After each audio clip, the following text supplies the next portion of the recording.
Welcome to the first episode of Shattered, breaking news one sport at a time. I'm one of your hosts, Allyson Park, and here with me are my two co-hosts, Jaya Williams and Amber Williams. Hello. Hi, everyone. Okay, so for this first episode, we wanted to kind of introduce ourselves and talk about why I decided to create this podcast in the first place. So, all three of us work for the same company called Noob Solutions, which is a bigger branch of Noob Sports. We're all interns there this year. And we really wanted to create a podcast that was hosted by women because women just don't have enough coverage in sports and women don't report on sports enough. And all three of us really wanted to break a bunch of glass ceilings and do our best out there in the field, which is another reason why it's called Shattered. It's kind of a double entendre-ish for shattering glass ceilings and for breaking news, haha. But yeah, so let's get started with our self-introduction. So Jaya, do you want to go first? Sure. So I'm Jaya Williams. I go to the University of Miami studying broadcast journalism and sports administration. And I wanted to join this podcast just to help create kind of a space, a female perspective on sports.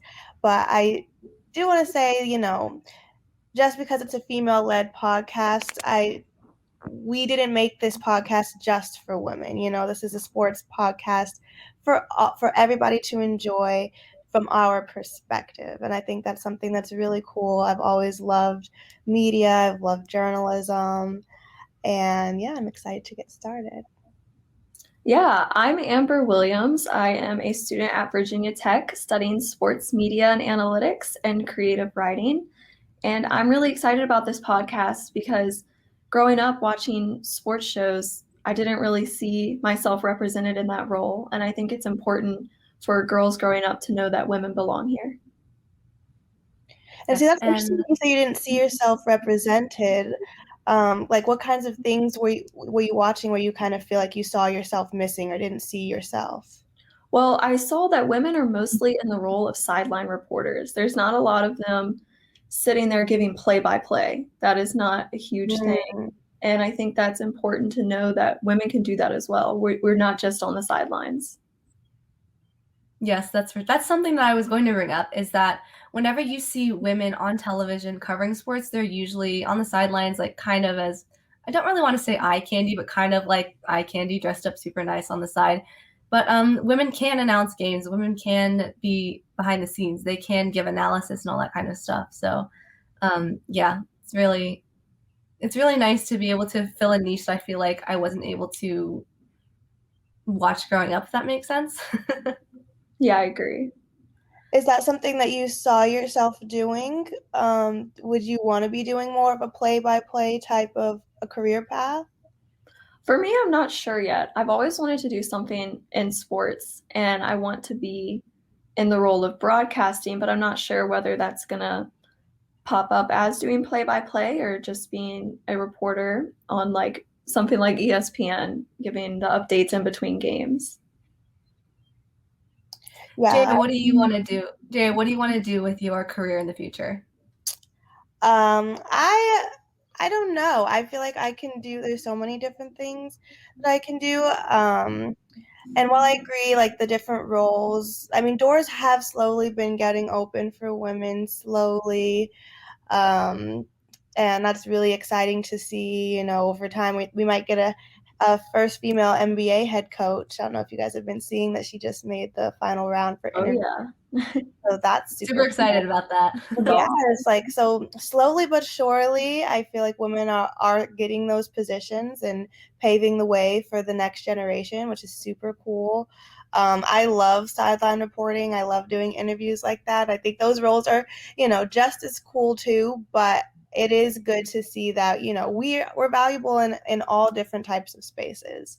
And I do think that, people are starting to recognize that. I don't know if you guys saw about the Jordan brand. They had just taken on 11 WNBA athletes on their roster. And Michael Jordan, came out saying that, it's so important that females were included in sports because that's what promotes growth, you know, and I think this podcast and other, you know, big names saying things like that is really showing just how valuable it is for both genders to be involved, you know. Yeah, for sure. For sure. Well, what do you guys think about it? Like, when did it start for you? I guess Allyson, like, when did your passion for sports begin? That's a good question. So I actually grew up playing sports. I've been playing soccer ever since I was 4 or 5 years old. So for me, sports has always been a really big part of my life. And as one evolves, as I get older, you start to notice things you didn't notice before. So as I got older, being an athlete who played soccer, which is it's a pretty rough sport, I started to notice kind of the inequalities in sports, like maybe the ways that the boys got to play on nicer fields, or they got to have longer playing time, whereas like they cut the girls' game short, which they certainly did when we were younger.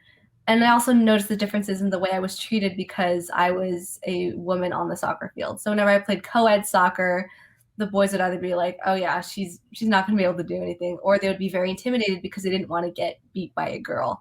And that mindset has always been really, really frustrating to me. I was like, I'm just someone who plays the same sport that you do. Just give me the common decency, common respect, and just treat me as you treat any other player. But that's just not how it works. And so being someone who liked to play sports like soccer and flag football, I definitely grew up angry at boys who played the same sport as me because I felt I was being treated differently, and I felt I needed to prove myself even though I knew I didn't have to. So I've always had a passion for sports and for kind of breaking barriers and normalizing women in certain areas of the workplace. So I feel like this is something I've always wanted to do, is to be a female voice in a world that's so dominated by men, and a world that's so focused on the men's side of things instead of the women's side of things. So for me, I think that this is something that I've always wanted to do and always made sense for me. That's so interesting that, you know, because I feel like co-ed is such a different experience from being on an all-women's team, you know, It and definitely is. yeah, and just feeling like you are constantly having to prove yourself. Like, do you feel a difference when you're playing with just women versus when you're playing with men too? I personally do. When I play on an all-women's soccer team, there's a really great sense of camaraderie. Like, we're all on this together. We're all going to support each other. But when I play co-ed, there's a lot of unsaid things, tensions, I would say. Either I think that guys are very insecure when it comes to things like that, when it comes to playing sports with women or even being competitive with women. And even though they might pretend like, oh, she's not good enough, they actually are very threatened deep down because they don't want to lose or be seen as weaker than us, which is absolutely crazy. Not a good mindset to have. So you feel like they're constantly trying to one-up you. So they see you as a threat, basically, even though they want to pretend like they don't, which is So something it that kind I've of noticed. maybe it creates more of a competitive nature. Is that what you're kind of getting at? Yeah, well, more competitive nature for sure. But you have to keep in mind that you don't have to prove yourself, which is really hard to do sometimes. But if you kind of just focus on playing as just someone who loves sports, then it gets a lot easier. I feel like that starts for guys when they're younger, that feeling of like knowing or thinking they know where women are supposed to be.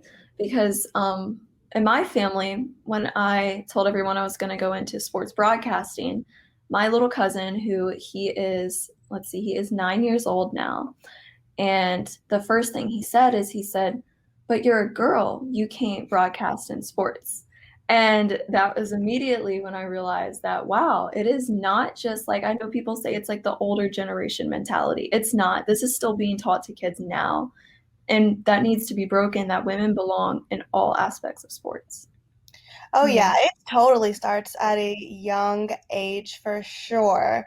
It's just the society we live in, it's what we're taught. Like I remember I first noticed when I was like in second grade, and you know, my teacher was like, we need a few boys to go move the tables in the back. Like she's like, Oh, can I yeah. have boys come and move the Always tables? made me so mad. Yes, I was like, I can move the you table. guys have that. I feel like every kid has that. Like, can I have 3 strong boys come help move these tables? Like, what if I wanted to volunteer and raise my hand? I can pick up the chairs too, Miss Sullivan. Okay. Exactly.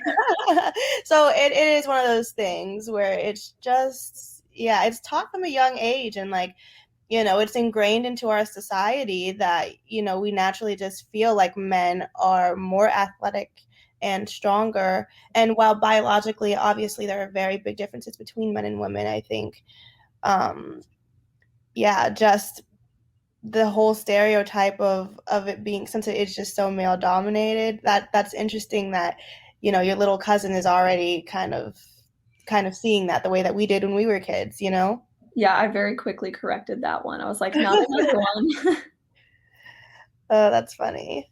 Yeah, and I think the solution to that problem is just getting more women in the public eye when it comes to sports or even other male-dominated fields, so that kids grow up seeing female scientists, female reporters, female athletes, so that when they get older, it's just normal to them. It's not groundbreaking to have a female anchor on ESPN or anything like that. So we really need to focus on assimilating women into places where they traditionally are told that by men that they can't belong in.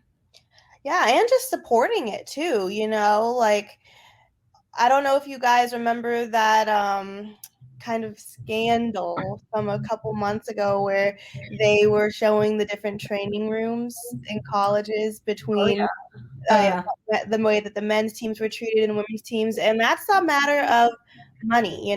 People love watching men's sports, and it brings in, the most revenue, so they invest more money into those athletes than our, female athletes. So, if everybody would start coming to games and supporting those teams just as much as they support the men's teams, we would see a lot more equality. And so I think that's really important too, is just to, respect women's crafts just as much as we respect men's crafts. It's a big deal. And especially, as a dancer, because I'm a dancer, I danced all throughout high school competitively on a competitive Palms team, and I danced in college too for my university. So that especially, you can just see a huge difference, a huge lack of respect for the athleticism, because not only is it, okay, this is a female ran thing, but it's like, oh, you guys are just dancers, so that type of investment, like, you just see those differences. And I think it would be really cool if people could just start to respect all of us as athletes more often. I feel like other athletes, like male athletes in other sports, they respect the women because they know the work that they put in. I know at my school, when we have women's basketball games, whenever I go to report on them, most of the crowd is other athletes from our other sports, whether that be male or female. But then there's not that lack of fans. Like, why are the same amount of fans that come for the men's basketball games not showing up for the women's? It's the same sport. Yeah. Well, that's a really good question, especially when you have colleges whose women's team is better than men's, like UConn, for example. Exactly. Their basketball team has always been phenomenal, and they've always been better than the men, which they always have a lot of fans. But it raises an interesting question when the women's team is better than the men's team and still fails to bring in as many fans. It's something strange to think about, for sure. I don't know if it's something that all schools do, but I know at mine, we obviously charge tickets for the men's basketball team, but it's free to go watch the women, which I think is really interesting, that you're still not getting the same amount of people coming to watch it when you don't even have to pay anything to come see it. Mm-hmm. It is still a fun game. You can go have a good time. So I don't see why people aren't attracted to that. Yeah. So at Virginia Tech, they do, you said though that athletes do support other athletes at your guys' school, so that's good. Oh yeah, that is so good. I love that. Going to any game, not just the basketball game, there's always other athletes from different sports there to support it. I know this year our softball team, obviously girls, made a huge run in the playoffs, and all of the sports were showing support for them on Twitter. Every team was just giving them a huge shout out, telling them how great they were doing. We had coaches from our basketball team and football team record video messages for them. And I love seeing that. I think the athletes are really good at coming together to support each other. And I think we need to get that same support from fans. Yeah, that's awesome. And yeah, even, for dancing in high school, we didn't used to go to the women's games. Like, we wouldn't do halftime performances for the women's games, or maybe we would pick, like, we would do every single men's game, and we would, like, pick maybe two or three out of the season to do for women's, because, that people just didn't feel like it, or I don't know, like, there's no reason that we couldn't show up to. I mean, obviously that's a lot of work for us, but I think it's only right that, we're dancing for the men. The women deserve to have, some support, have a cool halftime show too. And that's the really cool thing about college dance, is that, we do support both. um, and I think that that should be the thing too, is just, are the cheerleaders and the dancers, and like, because sometimes that kind of helps create that game day spirit. So I don't know if what they do at Virginia Tech, but I do think having those spirit squads there, having the band there to play in the stands, just like they do for the men's games, it just kind of creates that fun and creates that environment that will make people want to go and treat it just like any other game. I will say Tech does that. Tech does a good job of trying to make it the same atmosphere at the game. We do have the band there. We have a good halftime show. They usually do really good at that. That's good, yeah. Okay, so I have a question for both of you. So what made you want to become a sports journalist, or whatever field that you're planning on going into? Yeah, so I did grow up playing some sports. I swam for a bit and then I played tennis. So there was always that little interest in sports, and I kind of lost it when I went to college. I went in thinking I was going to be a doctor. I was studying neuroscience. And after my first chemistry class, I was like, yeah, that's not for me. And so I realized that my passion had always been sports. I just hadn't paid attention to that as much. And after going to so many different games at Tech, I was just like, this is what I want to do. I had grown up with my dad taking me to our local colleges games, and I just remember having so much fun. And I said, I want to be in a career that I'm going to have that same amount of fun and that same passion for. Yeah, I feel like it's so important to just love what you're doing, so to the point where it doesn't really feel like work, because you're enjoying what you're doing. I feel like that's everybody's goal in life, is just to do what they love and love what they do. For me, I always just loved dancing. I loved the game day environment. My mom and my parents just always grew up with the games on, and we would always attend games. So I've just always been a part of, like, game day somehow, some kind of way. And so I knew that, for a career, that was something I want to continue to do, was just always be a part of game day, whether that's on the sidelines, whether that's, doing interviews or writing or reporting or whatever it may be. I just love the environment, and I just love talking about it and getting to know people involved in it. I really love interviewing people. I really like getting to know individuals, um, and bringing fun to the games. Interacting with fans, interacting with people that are just as passionate as I am. I mean, I think that's just what makes it so much fun for me, and that's where it really began. What about you, though, Allyson? Where did it all start for you? I think I always knew I wanted to be a writer of some kind, and as I started thinking about what to do in college, sports just made the most sense to me, because, as you guys have said, I just have always loved sports and loved learning about them and watching them. So, and also, I really wanted to make a difference in the field I was going into, because the sports field could definitely use a lot more females covering women's sports and men's sports. So I got really excited about getting to that field and kind of making the differences that I wanted to make. And like you said, I just love it. Even this internship right now, like, I find myself just looking forward to it every day, because it's work, but I find it very fulfilling. And I think it's really fun, and that's a really important thing, to love what you do, like you just said. Um, and I also, how do I word this? I think I've always been interested in both sides of journalism. So in our internship right now, I write and I help with the media side as well. So I produce shows, host some shows, and I think it's really fun that I can incorporate both of those sides into one job. And I think journalism is a really good place to do that, to combine the two. So I get to do two things that I really like that involve sports. So yeah. I agree with that. Growing up, I always loved writing, but I also love taking pictures. I love speaking on camera. So finding something that involves all of that with something as fun as talking about sports is perfect. Yeah, and it's good that you guys brought the internship up, so I feel like we should explain to the viewers for a second kind of what exactly we're doing with the internship and just the experience with it so far. For me, this is my first internship ever.